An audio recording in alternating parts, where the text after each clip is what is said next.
The concept of distinguishing government and religion is in fact an invention of Christianity.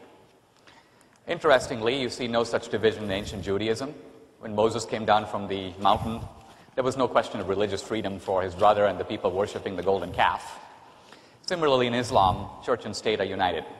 Christ, in saying, render unto Caesar what is Caesar's, rendering unto God what is God's, in a sense invented a new idea. Now, from the beginning of Christianity, church and government as institutions have been separate. By the way, people think, oh, they were all, yes, they were. When Constantine, the Roman Empire, converted to Christianity, there was a blending, if you will, of church and state, but still not completely. Even under the Spanish Inquisition, if you were tried for blasphemy, you were tried by the church. If you were tried for murder, you were tried by the state. Now, here's the point I want to make. And that is, in a sense, Dan Barker is arguing as if it was obvious that the notion of distinguishing religion and government leads to what he calls an absolute separation of church and state. I want to argue that this is an exaggeration, a distortion, and really a profoundly undemocratic suggestion for the following reason. We have in this society believers and unbelievers. In fact, if the polls can be believed, the believers are majority. Now, essentially, this is what is Dan Barker's idea of fairness, and indeed the ACLU, Freedom from Religion Foundation, and so on. And that is this. Let's go to the public square, which is our shared democratic space. Let's identify all the religious opinions. Let's kick them out. What does that mean? Are we being neutral? No. We are making the public square the exclusive property of secularism and atheism. And so, for example, if Dan Barker proposed in the public square, let's build a monument to the greatest atheist who ever lived, let's say David Hume. This would be permitted. It's secular. If I were to say, let's build a monument to the greatest theist who ever lived, Jesus Christ, he would say, you're violating the separation of church and state. How is this fair? Thank you, Mr. D'Souza. Zoe, another question? In the interest of time, I'm only going to ask one more question. So, each of you, I am assuming, attaches some moral value to the dignity of human life. So what are your views on abortion and capital punishment? Do you attach a different value to the life of a fetus than to that of a convict? Thank you. Mr. D'Souza, if you'd like to answer first.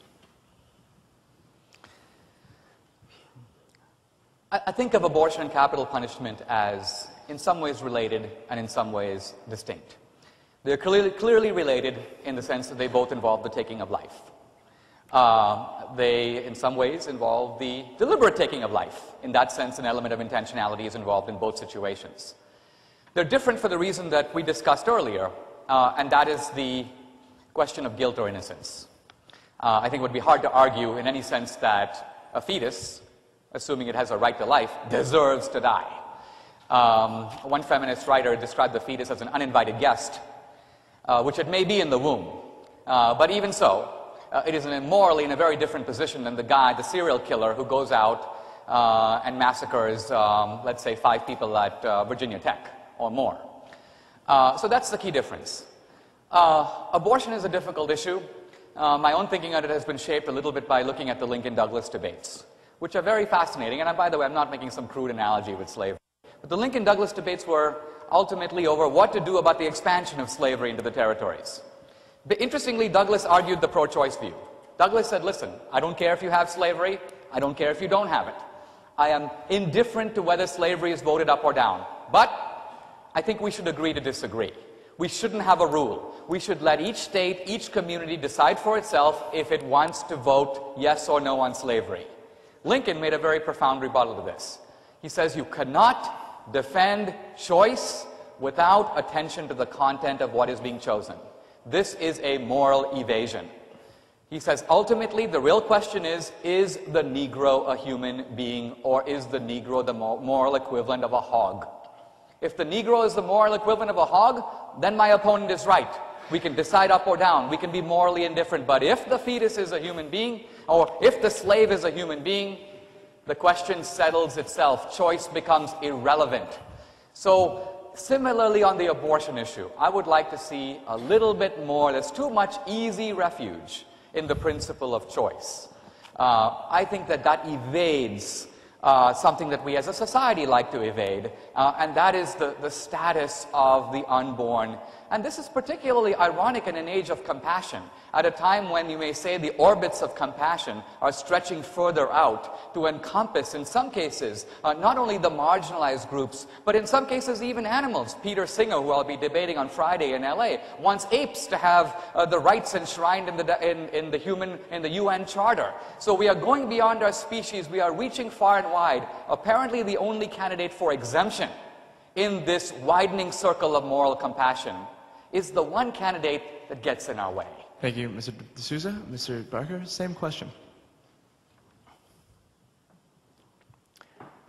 I don't speak for all atheists, obviously. There are some atheists who are anti-abortion. There are some atheists who are pro-death penalty.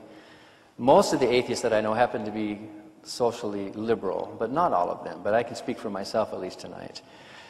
The humanistic morality really is not concerned with punishment. Humanistic morality is concerned with protecting society from unnecessary harm. So a humanist, being ethical, would say we need to exercise the minimal amount of protection or restraint necessary to avoid harm, unnecessary harm to society. We think that capital punishment crosses that line. We think there are ways to protect society. We don't care if that prisoner feels bad or feels punished. I mean, that's not our business. What we care is that society is protected.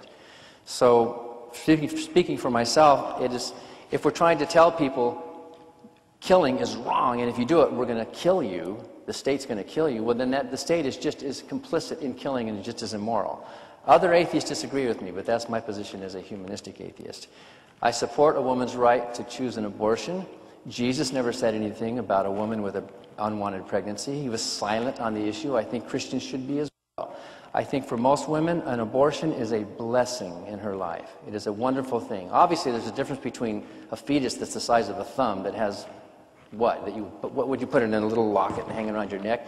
It's not a fully developed, it's like the difference between an acorn and a tree. Obviously there's some potential there. Every sperm has potential. Every sperm wants to be a future being as well, and yet we don't make masturbation a crime, right?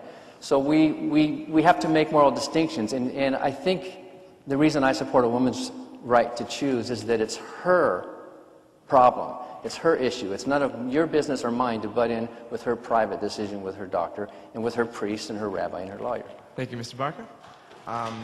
In the interest of time, we're going to skip the questions for this section and move along to next section, which is pluralism. Andrew Meyer will be asking the questions.